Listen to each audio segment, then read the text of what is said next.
Et bonjour à tous et bienvenue sur la chaîne de l'Examen Crypto. Nous sommes le mercredi 27 novembre 2024, il est 9h20. On va faire le point sur, bien évidemment, le Bitcoin, on va regarder les altcoins, mais avant ça, on va regarder bien sûr toutes les actualités, les news, et on démarre directement avec le calendrier macroéconomique, après regarder cette cryptomap qui repasse dans le vert. Ça fait plaisir vu ce qu'on a vu ces derniers jours.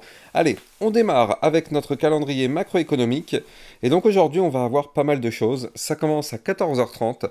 Avec le PCE Core, indice des prix à la consommation des ménages mensuel d'octobre, le PCE Core annuel et on aura le PIB trimestriel à 14h30 aussi, puis les inscriptions hebdo au chômage encore à 14h30 et on aura à 16h30 le stock de pétrole brut. Donc grosse journée, hein, franchement, grosse journée encore, à 14h30 ça va pas mal swinguer, 16h30 aussi, et puis on voit que demain c'est un jour férié aux États-Unis, donc c'est le Thanksgiving, donc il faut savoir que tous les ans, quand c'est le Thanksgiving, en général, il y a toujours une petite chute avant.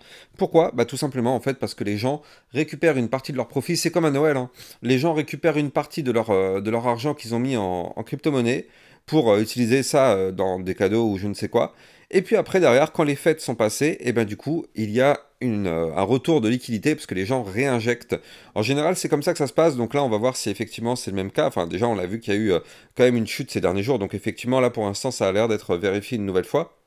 Et puis, il faut noter aussi que vendredi, eh bien, ce sera là aussi un jour férié. Donc la clôture sera prématurée. Ce sera à 13h. Donc effectivement, jeudi, vendredi, il risque de pas trop se passer beaucoup de choses. On verra ça à ce moment-là. Allez. On démarre effectivement avec aussi le Crypto Fear and Greed Index, qui est un indicateur extrêmement important qu'il faut checker. Donc là, actuellement, on est redescendu à 75. Ça fait plaisir. On sait que la semaine dernière, on était à 93, donc dans l'extrême cupidité. En général, ça, je vous le dis, on sait que quand on est dans le vert, c'est jamais bon. Moi, si je dois réinvestir sur du Bitcoin, j'attendrai qu'on soit dans le orange, voire même dans le rouge. C'est comme ça que cet indicateur, en tout cas, fonctionne. Allez. Du côté effectivement des indicateurs, donc là on est un petit peu dans le no man's land, hein, du côté de la map de liquidité, on est pile poil entre les liquidités au nord et les liquidités au sud. On a pas mal à récupérer quand même du côté des 100 000, regardez ça à 101 000, il y a quand même un mur qui s'est dressé. Donc il y a pas mal à venir chercher si on doit remonter vers le nord pour aller chercher les fameux 101 000 $, parce que quand on regarde bien, dans le sud, bah en fait, il commence à y avoir des liquidités intéressantes à partir de 55-56, mais avant ça, il n'y a quasiment rien à venir récupérer, donc bon, c'est quand même important de surveiller ça. Alors, du côté du ratio long-short, attention tout de même, attention, le ratio est en faveur des shorts, c'est-à-dire qu'il y a beaucoup plus de longues que de shorts. Le marché aime bien en général liquider là où il y a le plus à liquider. Donc là, comme vous pouvez le voir, il y a plus de longues que de shorts, donc le marché aime bien liquider plutôt les longues. Donc on va voir s'il n'y a pas un nouveau dump qui pourrait arriver pour faire chuter justement ces fameux traders en longue. Allez, on démarre justement avec les news, hein, tout simplement. Hier, il y a eu encore pas mal de news hein, du côté du secteur crypto et tout l'environnement, toute la cryptosphère en fait. Donc du coup, là, on a eu quand même hier pas mal de choses intéressantes à surveiller. Donc déjà, je vous avais fait une vidéo hier matin pour vous dire que la chute n'était pas terminée. Et effectivement, on s'en est rendu compte. Hein, on est venu chercher quand même plus tard les 91 000 $. Puis derrière, dans le club LexaRocket, on avait vu la crypto ANKR et la crypto Render, ainsi que d'autres crypto-monnaies. On avait vu aussi, je sais plus c'était lesquelles, on avait vu, bah voilà, on va le voir là. Hein. On avait vu voilà, le XRP, le Tao et encore d'autres crypto-monnaies par la suite. Alors, du côté de CryptoLétante qui nous pousse que Tatiana Kaufman de Moonwalker Capital, si vous n'avez pas au moins 10% de votre portefeuille d'investissement en Bitcoin ou en actifs liés au Bitcoin, vous risquez de prendre un sérieux retard. C'est quand même assez fou hein, ce type de propos, mais d'un côté, est-ce qu'elle a vraiment tort? Ça, c'est vrai que c'est intéressant tout de même. Alors, la candidate à la présidentielle de 2025 au Suriname, Maya Parboe, prévoit de garantir le paiement des salaires en Bitcoin. Elle propose également de promouvoir le Bitcoin comme monnaie légale et de remplacer la monnaie nationale par le Satoshi. Donc, chère Maya, écoutez, on va voir ce que ça va donner. En tout cas, si elle est élue présidente, c'est vrai que ça, c'est encore quelque chose qui est plutôt en faveur du Bitcoin. Donc, ça fait quand même pas mal de bonnes news. Donc vous avez bien sûr distribué des alertes pour vous prévenir que, attention, le Bitcoin n'avait toujours pas forcément terminé sa chute. Donc n'hésitez pas de venir me suivre sur Twitter pour recevoir toutes les news ainsi que les alertes concernant le Bitcoin. On avait aussi une alerte concernant le XRP et au final il s'est mis à chuter. Donc effectivement ça vous a permis d'anticiper tout ça. 12% des Britanniques posséderaient désormais des crypto-monnaies selon le Financial Conduct Authority. Cela représente 7 millions de personnes au total. Une étude du régulateur a révélé que la propriété des crypto-monnaies au Royaume-Uni est passée de 10 à 12% alors qu'il met en œuvre des plans pour réglementer le secteur. Et oui, du côté du Royaume-Uni, ils sont en train d'essayer de réglementer petit à petit le secteur crypto. Donc là aussi, ça commence à être... ils vont faire un petit peu comme la France. Alors on ne sait pas à quel niveau, à quel degré. Mais en tout cas, ça commence. CZ qui nous dit que je n'ai rien contre les mèmes, mais les meme coins commencent à devenir vraiment étranges. Concentrons-nous sur la création de véritables applications basées sur la blockchain. C'est ce qu'affirme donc CZ, l'ex-CEO de Binance, sur Twitter. Donc là, effectivement, très intéressant. On voit qu'il est revenu dans le game. Alors, il va lancer des petites applications par-ci par-là. On va voir ce que ça va donner. Du côté du Fear and Greed Index, alors on est tombé, voilà, je vous l'ai montré tout à l'heure de toute façon. Dans le Club Rocket, on a vu la crypto XRP et la crypto Tao. Je rappelle que si vous voulez rejoindre le Club Rocket, eh bien vous avez mon lien en description de cette vidéo qui vous permet eh bien, d'obtenir encore plus de vidéos concernant des potentielles pépites ainsi que des vidéos de suivi régulières par rapport à toutes vos cryptos.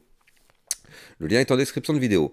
Le Maroc prévoit de légaliser les crypto-monnaies, marquant un tournant après leur interdiction depuis 2017. C'est ce que nous pousse Crypto Détente. Donc ça, c'est une très très bonne nouvelle là aussi. Je vous avais fait une vidéo hier midi pour vous expliquer, attention, nous ne sommes pas en alt season. Une alt season, c'est pas du tout ce qu'on est en train de vivre actuellement. Donc je ne sais pas si vous avez vu, il y a pas mal de personnes qui parlent actuellement d'alt season, alt season. Allez voir ma vidéo hier midi, je vous explique tout. Et vous allez voir que nous ne sommes pas en alt season, du moins pas pour l'instant. On est juste sur du recover de crypto qui ont pas encore poussé par rapport au Bitcoin. Mais nous ne sommes pas en alt season. Une alt season, ce n'est pas du tout ça.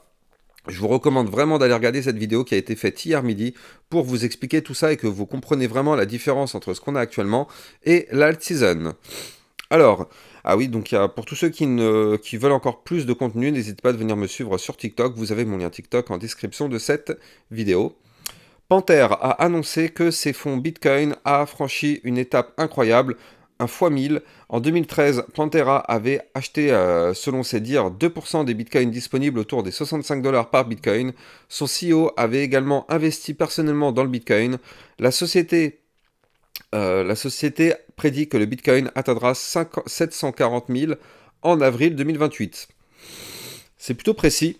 On verra bien ce que ça donne. J'ai envie d'y croire, mais bon, ça me paraît quand même un peu compliqué. Mais j'ai envie de dire, why not, hein. Crypto Détente qui nous pousse qu'un crypto total de 678,32 millions de dollars a été liquidé au cours des dernières 24 heures. Ça fait mal. J'espère que vous n'en faites pas partie, parce qu'hier, ça a quand même, ces derniers jours, il y a eu quand même pas mal de dumps. Dans le Club Rocket, on avait aussi vu la crypto Phantom et la crypto Injective. Donc encore une fois, vous avez le lien en description de cette vidéo pour rejoindre le club.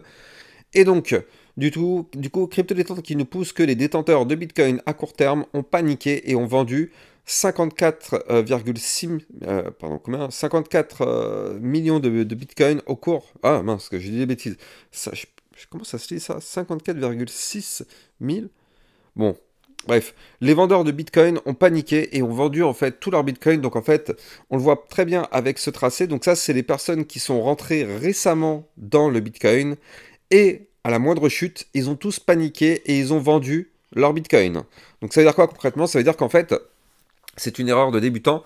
Les gens y rentrent parce qu'on en a entendu parler à la télévision ou par des gens qui nous disent qu'en ce moment, il y a eu des gros profits. Donc du coup, il y a des gens qui vont rentrer, sauf qu'en fait, ils rentrent quand c'est le top et à la moindre chute, il y a déjà des moins 5, moins 10%.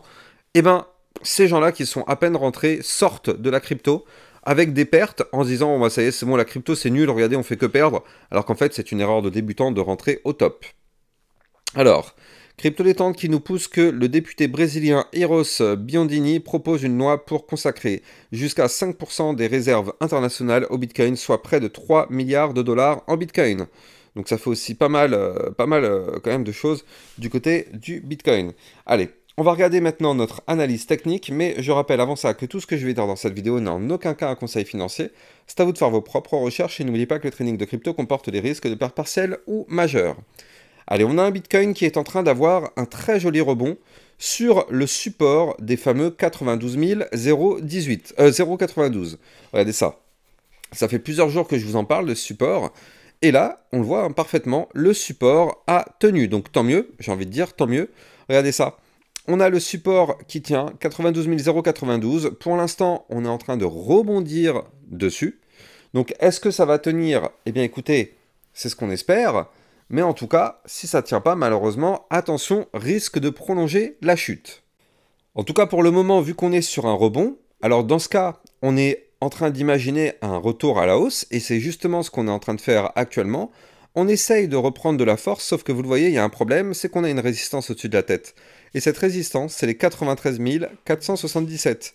Et oui, pour l'instant, on avait cassé toutes ces zones-là, et donc elles se sont transformées en support quand on était au-dessus. Mais vu que maintenant on les a reperdues, eh ben, elles se transforment en résistance. Donc là, on a la résistance des 93 477, on aura la résistance des 95 776, on aura la résistance des 98 018 avant de retourner chercher la résistance des fameux 100 000 $. Donc là, vous l'avez compris, on a de nouveau toutes ces zones à venir récupérer. Alors, est-ce que le Bitcoin est prêt pour venir récupérer ces zones? Moi, j'ai envie de dire que pour l'instant, on est sur un rebond.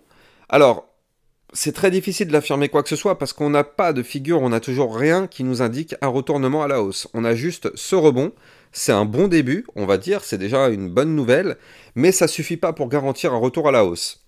Donc là, pour garantir un retour à la hausse, il faudrait plusieurs choses.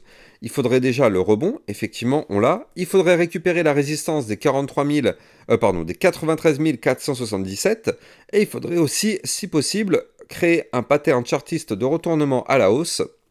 Donc ce qu'il faudrait, c'est que dans les prochains jours, parce que là, la reprise de hausse, ça va prendre plusieurs jours, hein, faut pas être naïf, ça va pas repartir comme ça, to the moon, et c'est bon. Hein. Non, non, ne soyons pas naïfs, ça va prendre plusieurs jours. Là, on va galérer un petit peu, on va peut-être remonter un petit peu, puis on va chuter, revenir retester les supports, et si ça tient, on formera alors le double bottom, et là, on pourra se relancer.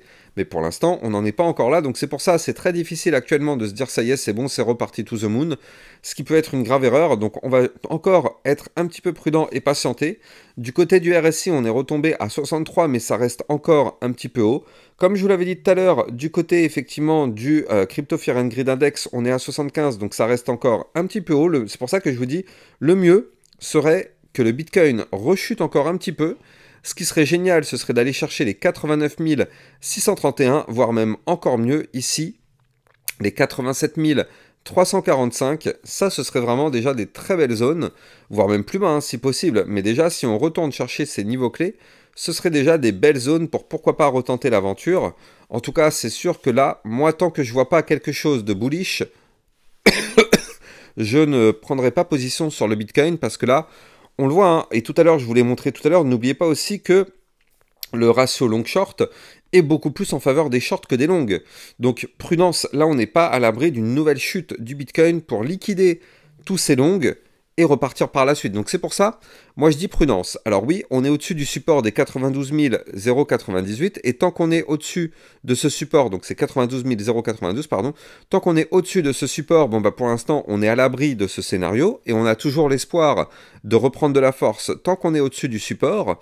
Mais bon, déjà, on va voir où on clôture la journée. Si on arrive à clôturer au-dessus des 93 477, ce sera déjà une première bonne nouvelle. Ça voudra dire qu'on récupère cette résistance qui se transformerait en support. Et donc, si on récupère cette résistance, l'idée serait d'aller chercher de nouveau les 95 776. Donc, ce serait déjà une première bonne nouvelle de récupérer cette zone-là. Donc, on verra bien ce soir où est-ce qu'on va clôturer. Et là, bah, on va tout simplement espérer que le support arrive à tenir. Maintenant, ce qu'il faut noter tout de même, c'est que notre Bitcoin, là on le voit parfaitement en vue un peu plus court terme, on est toujours dans une configuration malheureusement baissière, donc là pour l'instant on patiente jusqu'à ce qu'on arrive à former le fameux pattern dont je vous parlais tout à l'heure, donc quelque chose en double bottom, quelque chose comme ceci. En tout cas, là on voit qu'on a fait une tentative de réintégration de l'ancien range, on en est ressorti de nouveau par le haut, et tant mieux, on a eu de la chance. On aurait pu aller chercher des points beaucoup plus bas, mais le Bitcoin a décidé de sortir et de retourner au-dessus du haut de l'ancien range à 92 263, donc tant mieux, gros coup de chance. Maintenant, le but serait d'aller chercher par la suite ici, ce qui serait génial, les 95 843, et si on récupère ce niveau clé, alors on verra comment ça se passe, ce sera qui tout double à ce moment-là, parce que je rappelle que ces fameux 95 000, c'est-à-dire le bas de l'ancien range, le bas de la boîte violette que vous voyez ici, c'est un niveau clé qu'on avait breaké par le bas, donc ce sera à un moment donné un niveau clé qui sera retesté. Donc ce serait pas du tout déconnant dans les prochains jours de revenir retester ce niveau clé, justement, pour faire le pullback. Là, regardez, on l'a cassé, ce niveau clé, on n'est pas revenu faire le pullback.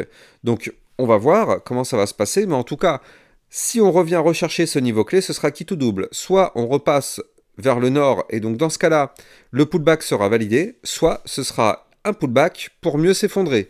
Donc il faudra être extrêmement prudent sur ce scénario-là quand on reviendra retester ce fameux niveau clé.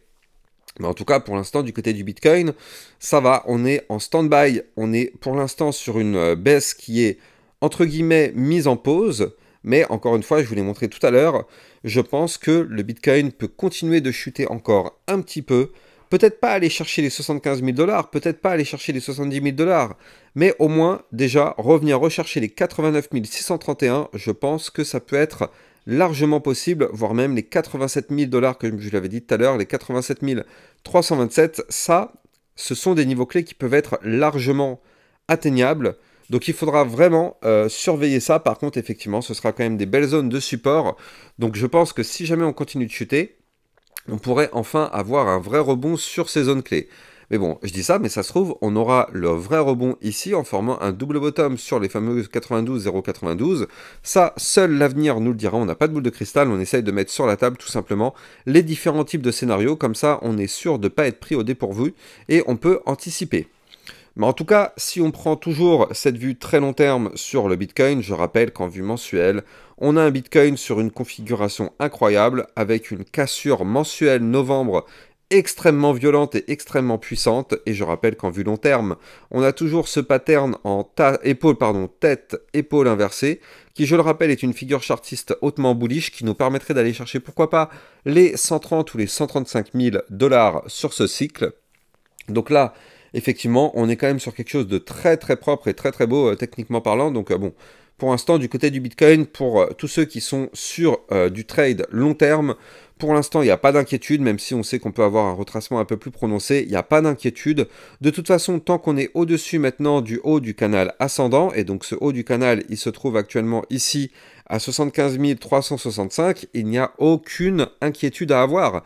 J'ai envie de dire, même si on retourne sur ce niveau clé, on sera toujours bullish. Donc bon, vous dire, même si on fait quand même une énorme chute, on restera bullish. Donc c'est quand même très très rassurant pour du long terme sur le Bitcoin. En tout cas, pour les holders, bah pour l'instant, il n'y a pas d'inquiétude. Pour ceux qui aiment faire du trading un peu plus court, enfin un peu plus intraday ou un peu plus court terme, alors effectivement, on le sait, il faut se méfier, on n'est pas à l'abri non plus d'une nouvelle chute. Néanmoins, voilà, franchement, pour tous ceux qui sont long terme, là, aucune inquiétude sur notre Bitcoin. Allez, on va aller regarder, bien sûr, les altcoins. Avant ça, je rappelle bien sûr que vous pouvez me suivre sur Twitter. Vous avez mon lien Twitter en description de cette vidéo pour recevoir toutes mes news, toutes mes actualités. Et n'oubliez pas de venir rejoindre le club Lexa Rocket. Ça vous permet justement de recevoir encore plus de vidéos et des vidéos concernant des potentielles pépites et des vidéos de suivi régulières par rapport à toutes vos cryptos préférées. Vous avez le lien en description de cette vidéo. Donc là, on va voir la crypto Chainlink. Ça fait un petit moment, on n'en a pas trop parlé. Après, on ira voir l'Ethereum. Donc là, du côté des crypto Chainlink, c'est bien parce que ça pousse, alors que le Bitcoin est en train de retracer un petit peu. Mais en tout cas, lui, il reprend de la force, vous le voyez. On est venu quand même faire une belle petite chute, hein, on va pas se mentir. On a chuté quand même pas mal ces derniers jours. Et on est venu trouver un rebond sur un support ici à 16,09. Puis derrière, on reprend de la force, on essaye de nouveau de breaker la résistance des 18,12 ici. Donc est-ce qu'on va réussir à péter cette résistance? Bah ça, c'est ce qu'on va surveiller en tout cas, mais on est pile poil actuellement dessus. Donc si on arrive à péter la résistance, ce serait une bonne nouvelle. L'idée serait d'aller chercher les 19,19 puis les 20,02, voire même les 20,88 ou encore les 21,7. Donc là, j'ai envie de dire, c'est maintenant, hein. c'est maintenant que ça doit se passer, on est pile poil dessus, donc soit la résistance est trop forte, on se fait rejeter et c'est un retour à 16,11, puis ici 14,88, soit on arrive à péter la résistance, et là vous l'avez compris, on pourrait reprendre pas mal de force. Sur le Chainlink, d'un point de vue un peu plus long terme, je rappelle que là, si on est en train de galérer sur les niveaux clés sur lesquels on est actuellement, c'est parce qu'on cherche à récupérer notre dernier point haut qui est ici. Donc ce point haut, c'est le point haut des 18,24. Donc c'est notre dernier point haut fait en 2024. Après, il n'y a plus rien, regardez ça, en 2024, on n'avait plus rien eu ici. Sinon, derrière, ce serait pour aller rechercher des niveaux clés jusqu'à avril. Voilà, c'est ça. Donc là, du coup, on pourrait effectivement être sur une grosse zone de résistance actuellement. D'un côté, si on casse la résistance, on est vraiment pas loin d'aller chercher les anciens, enfin l'ATH, on va dire l'ATH de 2024, parce que regardez ça, l'ATH de 2024, il se trouve ici à 0,22, pardon, oui c'est ça, à 22,87, donc ça c'est l'ATH de 2024, et si on pète cet ATH de 2024, alors dans ce cas-là, effectivement, la crypto Chainlink nous prépare un gigantesque pattern en tasse séance, très long terme, donc regardez ça, on a la tasse avec la petite anse sur le côté. Ça, on le sait, c'est une figure hautement bullish, donc on n'est pas loin de valider quand même cette tasse séance, on va pas se mentir, c'est quand même de plus en plus proche. Et donc, en termes de target, la target de ce pattern serait d'aller chercher les 33,09. Donc effectivement, il va falloir surveiller ça de très très près. On va avoir plusieurs zones de résistance, bien sûr, intermédiaires, notamment la première qui sera ici à 21,22. On aura aussi une autre résistance qui va se trouver ici à 27,43. On aura une autre résistance ici à 33,50. Et on en aura encore une autre ici à 42,16. Donc si jamais on se met à pousser, chaque niveau clé que je viens de vous donner seront des niveaux clés de résistance. Mais en tout cas, effectivement, on pourrait casser derrière par la suite tous ces niveaux clés et aller chercher des points encore plus hauts. On verra ça sur ma chaîne YouTube, bien sûr. Si on continue de monter et qu'on va chercher des résistances, on refera des bilans justement pour savoir quelles sont les prochaines targets. Allez, on termine sur l'Ethereum. Je rappelle avant ça que vous pouvez trader toutes ces crypto-monnaies en utilisant mon lien de parrainage Binance en description de cette vidéo. Ça vous permet d'obtenir un bonus à vie sur vos frais de trading et surtout ça vous permet de trader sur une plateforme enregistrée PSAN auprès de l'AMF, donc c'est une plateforme sécurisée. Vous avez mon lien de parrainage en description de cette vidéo. Du côté de l'Ethereum, on a breaké la résistance des 3294 $ et maintenant on cherche à breaker la résistance des 3434 $. Donc là, ça fait quand même maintenant une semaine qu'on cherche à péter cette résistance, on n'y arrive pas. Et oui. Donc est-ce qu'on va réussir ça cette semaine? Bah écoutez, là j'ai envie de dire, on est en tout cas pile poil dessous. On est en train d'essayer encore une fois, donc là, on est pile poil sous la résistance. Je rappelle que si on pète cette résistance, ce serait pour aller chercher les 3648 $. Et si on pète cette résistance des 3648, on pourrait aller chercher des points beaucoup plus hauts parce que l'Ethereum pourrait reprendre de la force. Et comme on l'a vu tout à l'heure, en vue long terme, n'oublions pas que l'Ethereum nous forme une gigantesque tasse séance. Regardez ça, une tasse avec une anse sur le côté.